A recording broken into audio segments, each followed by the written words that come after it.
ये भगवान की योग माया बड़ी विलक्षण, विचित्र और अलौकिक है। आपका जैसा भी भाव वैसे आपको भगवान दिखाई दे रहे, पक्का मानिए। आप स्त्री भाव से देख रहे हैं तो भगवान आपको स्त्री रूप में आपके पास है, पुत्र भाव से पुत्र रूप में आप जान नहीं पा रहे, वही है, दूसरा नहीं है। हजारों बार बता चुके हैं कि ना मानने और ना जानने पर भी आपके हृदय में सत्ता उन्हीं की है।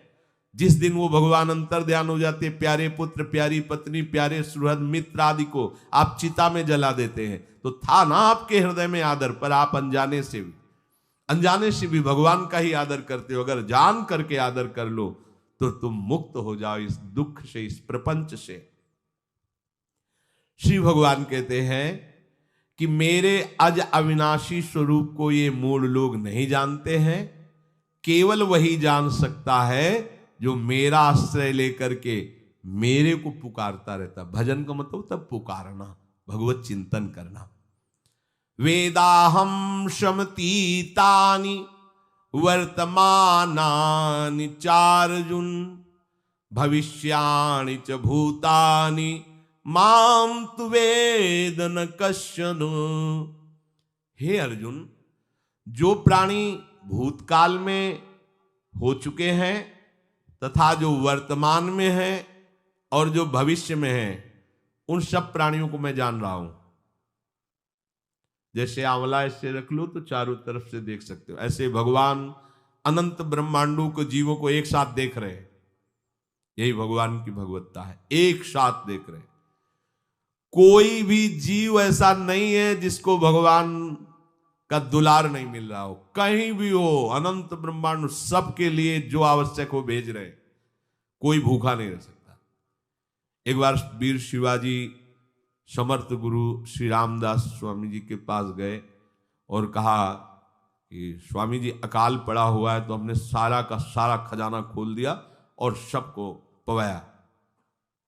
तो गुरु बड़े कृपा सिंधु थे, उन्होंने देखा कि इनके हृदय में एक गर्व का अंकुरण हो रहा है कि मैं भरण पोषण किया सबका अकाल में। तो उन्होंने कहा कि शिवू यह थोड़ा उठाओ, आओ चलो हमारे साथ। एक बड़ा पत्थर का, इसे तोड़ो। महाराज जी तोड़ा, हटाया तो नीचे मिट्टी में दबा हुआ स्वस्थ मेढक एक ऐसा, बिल्कुल। बोले इसको किसने दिया? देखो ना कितना स्वस्थ है, पुष्ट है, इसको कौन आहार दे रहा है, इसको कौन प्राण पोषण कर रहा है? बोले भगवान। तो बोले तुम कैसे दाता बन गए? संपत्ति तो सब भगवान की है, भगवान ही सबका, ये अहम मत करो कि तुम पोषण करते हो। नहीं, छोटी सी वृत्ति को भी गुरुदेव बर्दाश्त नहीं करते। जो गुरु शरणागत होता है वो उनकी बात समझता है, अन्यथा वो अपनी मनमानी वृत्ति को ही आदर देता है, गुरु की आज्ञा वृत्ति को नहीं देता। छोटा सा भी अभिमान का कण अपने जनों में गुरुदेव को बर्दाश्त नहीं होगा, क्योंकि यही भगवत प्राप्ति में बाधा बन जाएगा। कितने जीव चराचर जगत में, देखो हमारे भगवान की भगवत्ता, सबको देख रहे हैं, सबको व्यवस्था दे रहे हैं, सब कुछ देख रहे हैं।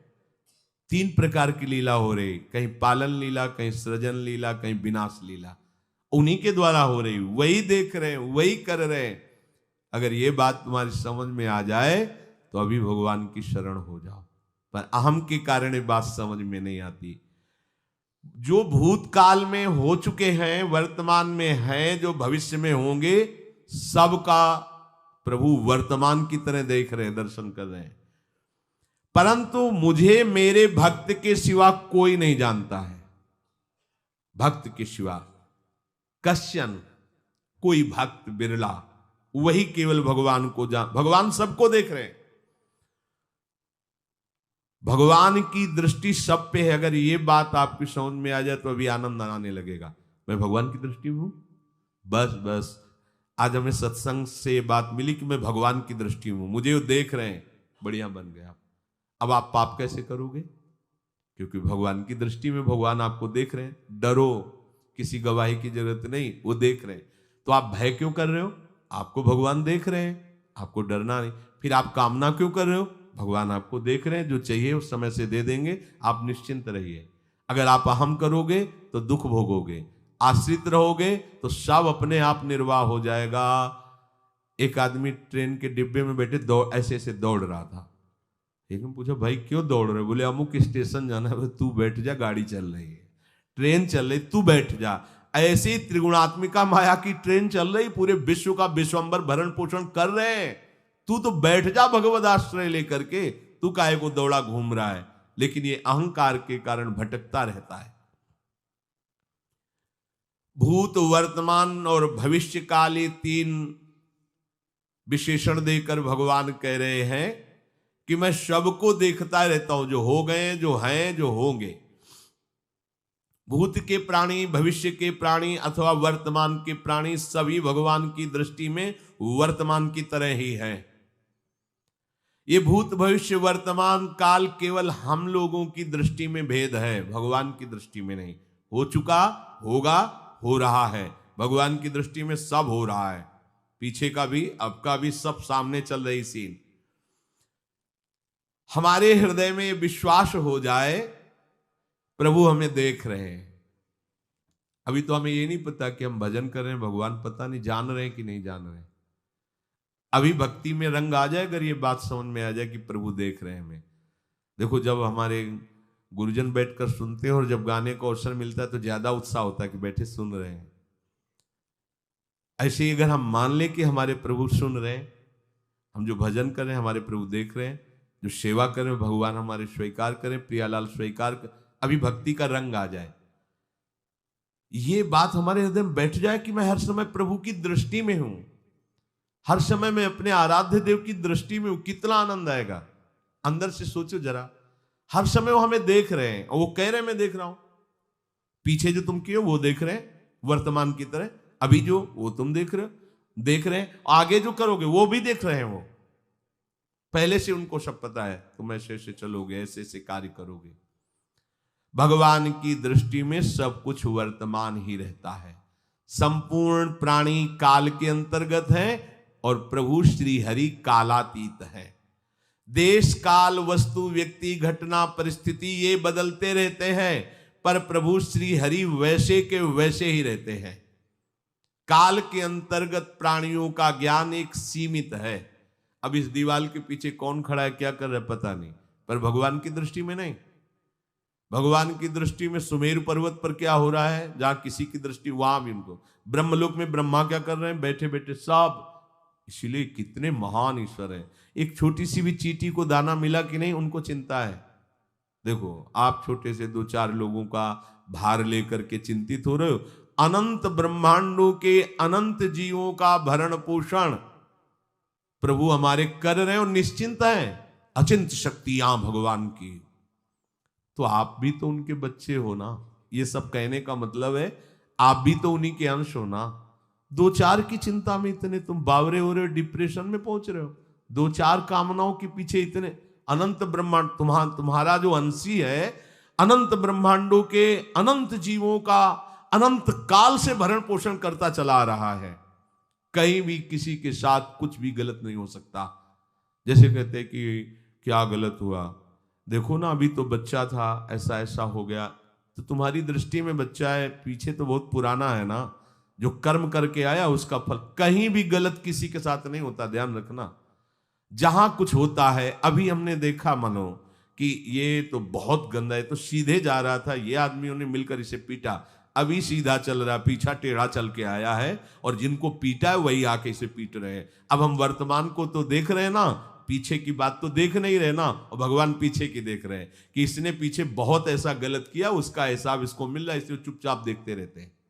ध्यान रखना, इतना भी गलत नहीं हो सकता इस सृष्टि में। वो कैसे गलत नहीं हो रहा, अभी तो नवयुवक था, उसने कुछ ऐसा किया ही नहीं, अभी तो नई अवस्था थी, अभी तुम्हें दिखाई दे रहा है 15 वर्ष का है, लेकिन भगवान देख रहे हैं मेरा पुरातन अंश है, किस जन्म से क्या क्या करते चला रहा है। ये ज्ञान हो जाएगा तो किसी भी बात में आपको दुख नहीं पहुंचेगा, विक्षेप नहीं पहुंचेगा। नहीं, बड़े बड़े विक्षिप्त हो जाते। एक गौतमी नाम की महान तपस्विनी थी, महाभारत में कथा आती है, उसका एक ही पुत्र था और उसको सांप ने काट लिया। तो वहां की कुल भी उठा के लाए और कहा है देवी मां, ये देखो सांप ने तुम्हारे बेटे को काट लिया। तो उनका इतनी सामर्थ्य सांप की कैसे हो गई कि मेरे बेटे को काट लिया और मेरे से भय नहीं माना। आकर्षण वृत्ति जीव ही की सांप सामने आ गया, तूने क्यों काटा, मैं तुम्हें भस्म कर दूंगी। सांप ने कहा पहले हमारी प्रार्थना सुन लो। मेरे सर पर मृत्यु ने आकर के अपना शासन जमा लिया और कटवा दिया, मेरा कोई दोष नहीं। मृत्यु का आकर्षण किया, महान तपस्विनी भगवान व्यास देव जी ने ये लीला कथा गाई है। मृत्यु का आकर्षण किया, साक्षात मृत्यु सामने आ गई, थर थर कांपने लगी। गौतमी जी ने कहा मैं अपने तपस्या के बल से तुम्हें भस्म कर दूंगी। हमारे ऐसे निष्पाप बालक को तुमने सांप के द्वारा प्रेरित करके कटवाया। बोले मेरे ऊपर काल का शासन है, काल ने मुझे प्रेरित किया, मैंने सांप को प्रेरित किया, मेरा कोई दोष नहीं, ये काल का शासन। काल का आवाहन किया, काल उपस्थित हुआ। काल ने कहा कि मेरा इसमें कोई दोष नहीं, इस बालक के पूर्व जन्म के कर्म के द्वारा मैं प्रेरित हूं। इस बालक के कर्म से प्रेरित होकर मैंने मृत्यु को प्रेरणा की, मृत्यु ने सांप को प्रेरणा की और इसने डस लिया। अब आप बताओ किसका दोष है? शांत हो गई, क्योंकि इस बालक के ही तो कौन काहू के सुख दुख कर दाता, निज कृत कर्म भोग सुन भ्राता। कोई किसी के सुख दुख का हेतु नहीं है, अपने कर्म ही है जो हमको दुख सुख देते हैं। और ये भगवान देख रहे हैं। कोई जैसे आपको अभी मनुष्य शरीर मिला, स्वतंत्रता है, अब आप जो पापाचरण चाहो छूट है कर सकते, या जो पुण्य कर्म चाहो कर सकते, या भजन करना चाहो कर सकते हो। ये स्वतंत्रता केवल मनुष्य शरीर को दी गई है। आपको जो पूर्व भोग मिल रहे हैं वो आपके पीछे के कर्मों के हैं।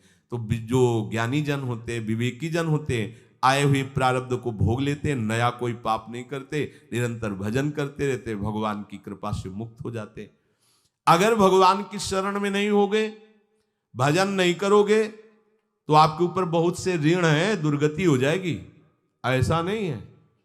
आप यहां भी तो देखो ना, आपके मकान, आपका व्यापार, सब कुछ आपका कहा जाता है, लेकिन सब कुछ सरकार का है। हर चीज का टैक्स देना पड़ेगा तुम्हें। पानी का भी टैक्स देना पड़ेगा, मकान का भी टैक्स देना पड़ेगा, और तुम भी जो करोगे वो पैसा दो सरकार को। टैक्स तुम ऐसे फ्री थोड़ी जा नहीं होता, देना पड़ता है ना।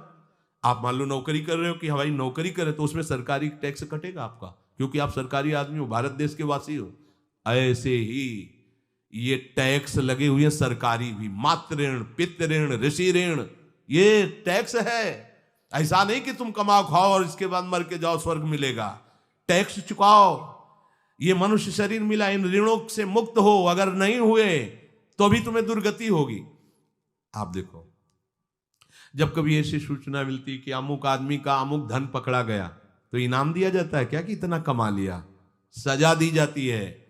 तुमने टैक्स की चोरी की, अगर चोरी नहीं की, मेहनत से कमाया या व्यापार से कमाया, दिया नहीं सरकार को, हाँ दिया नहीं, इसीलिए तुम्हें टैक्स की चोरी का दंड मिलेगा, सारा धन अपहृत हो जाएगा, तुम्हारी निंदा होगी, तुम्हें सजा मिलेगी। बोलो मिलती है नहीं? ऐसे ही ये लड़का, बच्चा, पत्नी, पुत्र, परिवार जो भी है, ये सब श्री भगवान का तुम्हें टैक्स देना है। क्या टैक्स देना है? भगवान की शरण होकर उनका सुमिरन करो, सारे ऋणों से वो मुक्त कर देंगे। एकादश स्कंद में कहा है, मेरा भजन करने वाले का कोई ऋण नहीं रह जाता। और नहीं तो महाभारत में ही प्रसंग आता है, एक जरत्कारु नाम के ब्रह्म ऋषि थे। ऋषि और भक्त में बड़ा अंतर होता है। वो तपस्या प्रधान, जैसे दुर्वासा ऋषि तपस्या प्रधान थे, वो बाल ब्रह्मचारी और तपस्या से युक्त एक दिन भ्रमण कर रहे थे, तो आवाज आई, मेरी रक्षा करो, मेरी रक्षा करो। तो उस आवाज की तरफ बढ़े तो देखा कुएं में उल्टा लटके हुए हैं बहुत से ऋषि, और एक केवल तंतु है, एक केवल तंतु है जिसमें दो चूहे लगे हुए उसको भी काट रहे हैं, एक काला और एक श्वेत।